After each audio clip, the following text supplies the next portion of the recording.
Hello and welcome. My name's Sissy and I'm Timothy's widow. One of the questions that we might find ourselves asking is, can I be happy again after losing my spouse or loved one?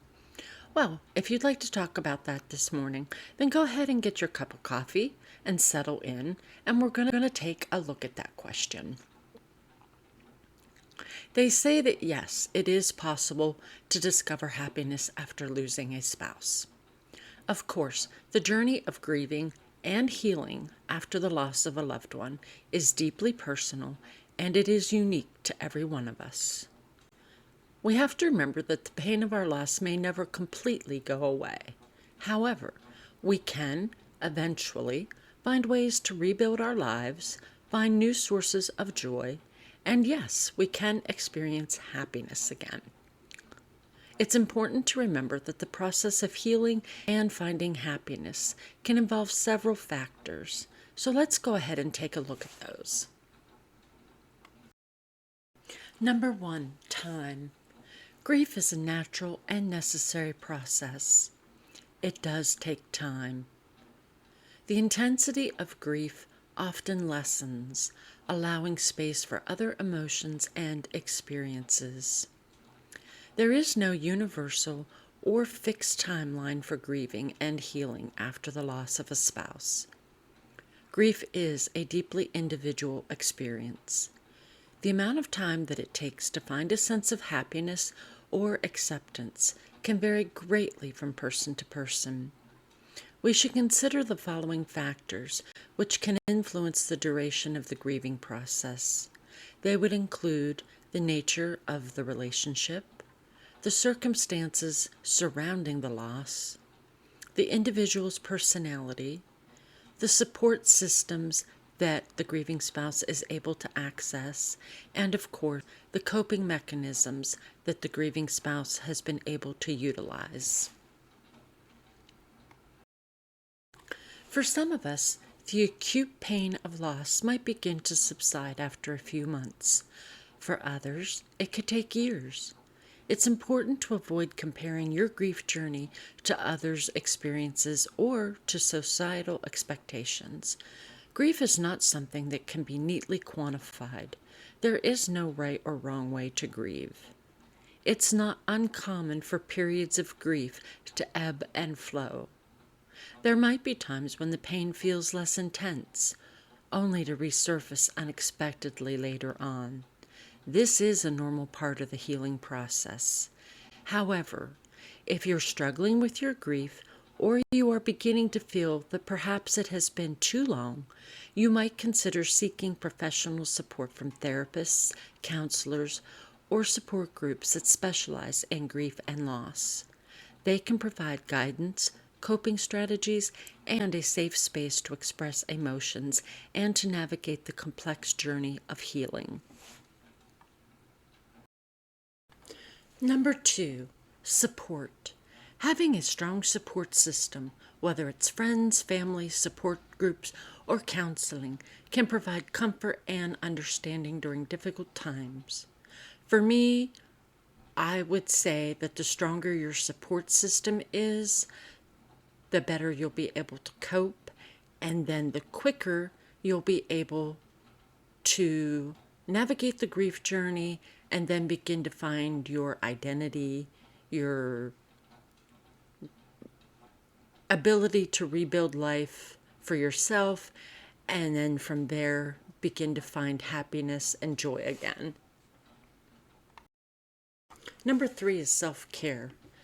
Being able to take care of yourself physically, emotionally, and mentally is more essential now during the grief process than probably ever before in your life.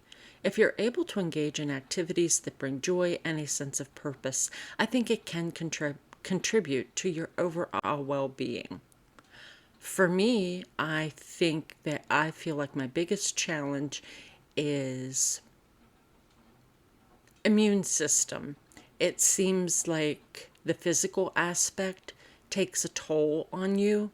And so for me, if I'm catching a cold or suffering from allergies, I really believe it just takes my body like double, triple the amount of time to overcome that and get back to feeling a little bit more normal. And I think that the more exhausted that you are, I think that plays a part. It brings you down more, so it's harder to climb back out, if that makes sense. So definitely taking care of yourself is a very important aspect as to how well you deal with the grief journey, and how much quicker you can get to a point of feeling a little bit more normal. Number 4 is finding meaning. Some grieving individuals may find comfort and happiness by channeling their grief into something meaningful, such as volunteering, creative pursuits, or advocating for causes related to the loss. For me, I think it's a combination of creative pursuits and creating this channel, which is specifically designed for grieving individuals like myself. I guess it's also partially a creative pursuit because I've never really worked with this much creation with PowerPoint, although I had some in the past. So for me, it's both creative, educational, and I guess it does kind of qualify as advocating for causes related to the loss. I know some people that I have talked to have said about volunteering, and they find that to be a little bit comforting. I think the most important thing that we can do as grieving spouses is not to let ourselves become stagnant. I think stagnant would be a good word. So, in other words, as soon as you're able to, I would highly recommend looking into doing something that challenges your mind. For some, that might be going back to school, getting further education on something. If you don't have the means to actually pay for courses, there are things online that you can research. Anything I think that expands your knowledge and also engages your mind to help you learn stuff, I think it's a good thing. I kind of regret not being able to take time to keep up with advances in things like Microsoft Word and Microsoft Excel. Now I'm kind of kicking myself for not doing that because I would have had some time to do that. And I just think it's good for us, even if it's not something that you're going to be using, say, work related. Find something that would challenge you a little bit so that you can add to your experience and skills. Like I said, even if you don't think you're going to need it for work related tasks, I really believe that engaging in like that really can be beneficial in helping us. The next one is new relationships. While it's important not to rush into new relationships, forming new connections with friends or even romantic partners can contribute to a sense of companionship and happiness. Now, for me, I am just a little bit shy of 2 years out, so a romantic relationship is not even on my radar. I mean, I suppose that could change when I least expect it, but for the moment, it's not out there. I do know that a lot of grieving spouses, myself included, will indicate that we feel abandoned and isolated after our loss. And I don't think that's because we've done anything wrong. We have to deal with the grief process. There's just no denying that. So when we cry, we cry. When we get angry about it, we're going to get angry about it. And we have to go through these painful steps. I think the problem lies in the fact that of professionals who are trained to deal with grief, the rest of society just doesn't know what to do with this. For many people, they are very uncomfortable with grief, and grieving individuals, they don't want to talk about it. It's not something that they feel comfortable with. For many, they become very anxious or nervous about the whole topic. So we basically do get abandoned by a lot of people because we're less than perfect at this particular moment in time. And for many people, that's something that they either don't want to or they simply can't deal with at the moment.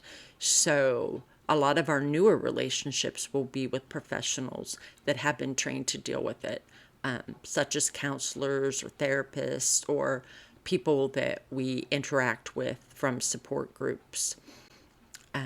So I think anything that we can do to form new relationships is a great thing. Whether it's out there pursuing something creatively or going back to school or volunteering, that gives us an opportunity to interact with new people. My word of caution is just to take those relationships slow till you get a handle on how you're doing and how they handle somebody who is dealing with grief. As for the old relationships, I have definitely come to the conclusion that if somebody abandoned me after the loss of my spouse, I just don't give them the time of day. I know initially that had made me very upset. I didn't understand why. And that caused a lot of anxiety, a lot of anger, a lot of emotions that sadly didn't need to be added on top of everything else that I was feeling. So I just got to the point where I was like, okay, it's not worth it. They don't want to interact with me for whatever reasons. That's their problem. It's not mine. So I decided I'm not forcing myself to maintain those relationships because, for me, it's like, okay, fine. You don't want to deal with me for whatever reason, for whatever hang up, then I'm not going to push the issue because that really disrupts the trust. So my best advice is if there's a situation like that going on in your life, don't struggle to maintain the relationship. If it's someone that you do have to interact with, okay, fine, be pleasant enough. But just remember that you don't have to push that relationship to any further levels other than what you absolutely have to maintain. And as for the people who decide to abandon you, my best advice is just forget about them. They're not worth the extra emotional turmoil that they're putting you through. You can replace those individuals in time, I think, with better people who will be better in your circle in the future rather than those who choose to turn their back on you. Number 9 is personal growth. Going through a difficult experience like the loss of a spouse can lead to personal growth and increased resilience. Over time, we can find a new sense of purpose or meaning. I know that that's really hard to think of, especially if you're in the early stages of grief. There are some things now that I regret not looking into earlier, but the grief process is different for all of us. The time that when the time comes that we're able to look into new things will be for you whenever it's going to be, because there is no timeline. Anything that gives a purpose or meaning in your life is well worth the research. Like I said, hobbies, things that you used to do when you're younger and you put aside after you got married, things like that. Take a few moments and sit back and think, hey, what would I like to start again? I know there are different things that I had that I have slowly started working with again. But there are ways, there are things available for us out there. Even if you're not at a point where you can get out of the house much, or if you don't feel comfortable, YouTube has such a variety of videos on different topics that I highly encourage you to go out there and do the research on whatever might interest you. If you want to update your computer skills, if you want to learn how to play music or get back into music, that's definitely something. There's kinds of art type of projects that you could consider doing. I know some grieving spouses will question their faith. And I'm not here to say that what you're feeling is right or wrong, but I do know that there are a lot of videos out there from people who are, I guess the term that they use is deconstructing Christianity. And I have actually found some YouTubers that definitely provide a lot of education into ancient societies and ancient writings. All kinds of different people like Plato and Socrates, the rise and fall of civilizations. I would definitely say take a look at a couple different YouTubers in that respect, see what they offer as far as their videos and see what resonates with you. I'm not trying to say deconstruct your faith, but some of the YouTubers I have found definitely have very interesting research material that they present on ancient cultures, ancient writings. So even if you're not looking to deconstruct Christianity, that's definitely a good starting point if you're somebody that's interested in history, especially ancient civilizations. That I would highly recommend doing that as a search and find a couple YouTubers that resonate with the areas that you want to research. I find ancient history very interesting, so that would be something that I would suggest taking a look at. If nothing else, it definitely gives your mind something to think about. So that would definitely be a suggestion. There's just yeah, YouTube's a great place to find, whatever. However, doesn't matter however crazy the topic might be. I say definitely go out there and research it and search around the different creators, because I'm sure you'll find something that will spark your imagination and make you feel like you have a purpose, at least to watch their content and possibly educate yourself on whatever the topic is. Number 10 is acceptance. I think this is a hard one because we have to come to terms with the reality of our loss. We have to find ways to honor the memory of our loved one, and we have to find ways to move forward. And the better that we can do those things, I think those are important steps towards finding happiness. I mean, let's be honest, none of us wants to accept that this is a reality. I think we would probably all like to wake up tomorrow morning and find out that it was just a freaking hellish nightmare and find our loved ones still with us. Unfortunately, that is not the case. So we have to come to terms with the reality. I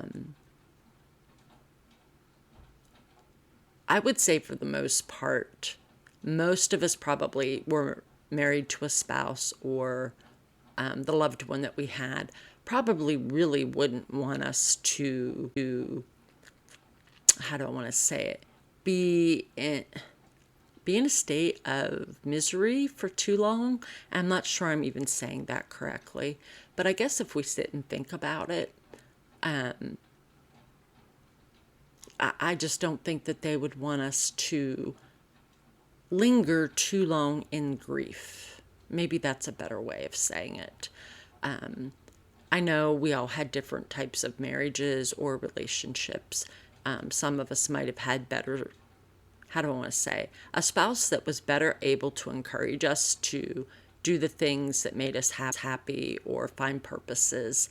And I think we just have to keep that in mind. If that's the type of loving, motivating individual that they were, then I think that we need to try to stay committed to that type of I know it's hard. I know it's hard because I think we get into a state after a while where we feel like we have to be grieving, and then we have to be displaying that grief. And I think we kind of get ourselves talked into the mindset that it's not right to move forward and it's not right to find happiness. And I've come to a point where I just don't think that is a truth. I don't think that's an honest way to proceed with our lives. I mean, yes, it's okay to grieve. It is definitely okay to grieve and go through all the processes. But I think I've come to a point where I'm trying very hard to recognize that it's not a healthy place to stay in. So I'm trying very hard every day to myself out of that position. Some days that works better than others. But yeah, we just have to do that. We cannot allow ourselves to stay in a spot of heavy grief as we move forward. I think we need to have life, new experiences, and whatever else new comes our way. I think we have to build that circle of stuff around the little ball of grief. And I've seen that demonstrated with different pictures or visualizations in some different support groups. So we need to get that circle that surrounds our grief. We need to get that circle to enlarge itself as time goes by.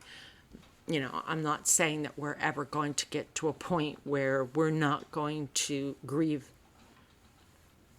the loss of our loved one, but we need to get that acceptance ball that covers that ball of grief. We need to get that acceptance ball a lot larger than what it is. And it does take effort, and it does take time, and it does take patience. But I believe we can get there. I believe we can get there. We just have to love ourselves enough to allow ourselves to get there. Number 11 is professional help. That would be grief counseling or therapy. They can provide tools and strategies for managing grief, navigating emotions, and working towards a happier future. I know some grieving spouses will be better able to seek the professional help than others, but I strongly encourage anyone, if you've even had, how do I want to say it?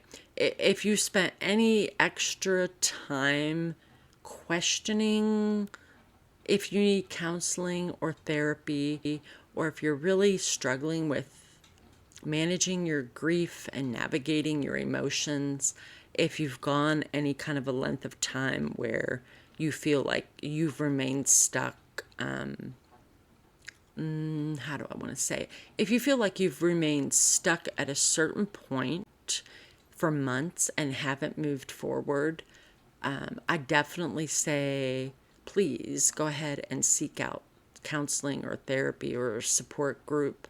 I know you may not think that it can help you, but it can.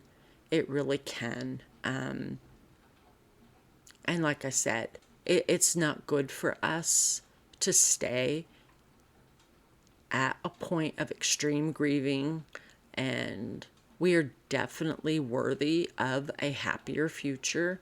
I know it takes time, and it doesn't happen like overnight, but we are all worthy of that. We are all definitely worthy of that. And lastly, it's important to remember everyone's grief journey is unique.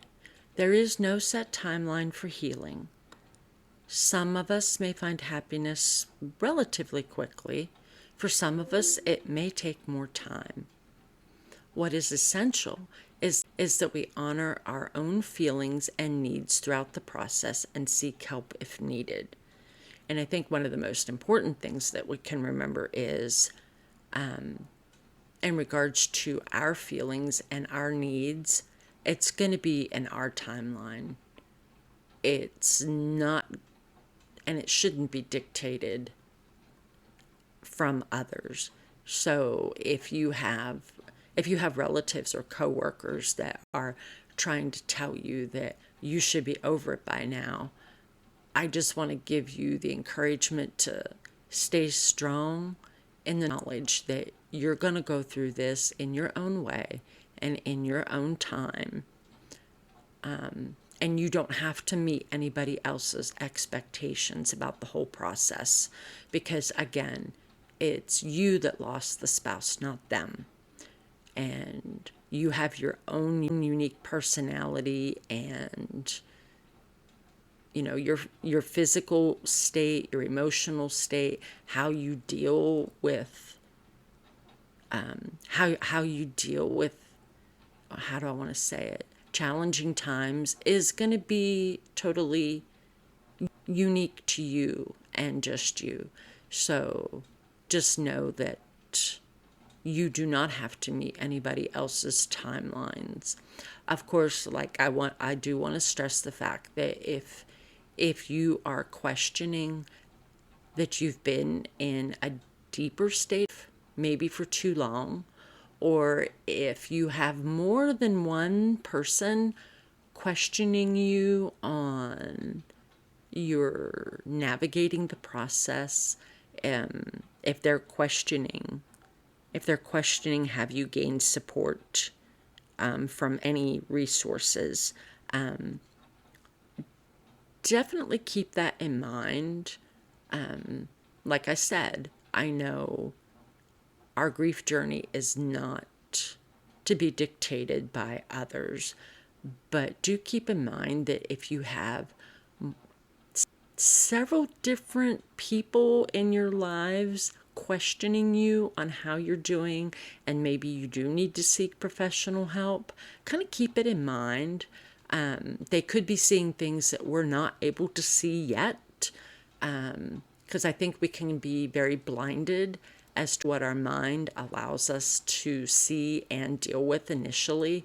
I think that's part of the brain fog that we all go through, because our mind is trying to protect us from the shock of losing our loved one. But if it's coming from several different sources, especially unrelated sources, say some might be friends, some might be family, and some might be coworkers, and say none of these people really speak to one another or interact with anybody else other than you, take it to heart that they may be seeing something that we're not, because everybody does deserve to have the help and the support that they need to get through this, because we all need a little help now and then. I want to thank you so much for joining me for today's video. I think this was a good starting point for exploration for us in regards to being happy again. I do believe that we can get there. It's just going to take time, patience, effort, and a lot of self-love and self-care. Please consider liking, sharing, and subscribing to the channel so you'll be alerted when new content is available, as well as helping my little channel to grow. As always, please feel free to comment on any of my videos. I would love to hear from you. And the more interaction that I can get, the more growth this channel can see.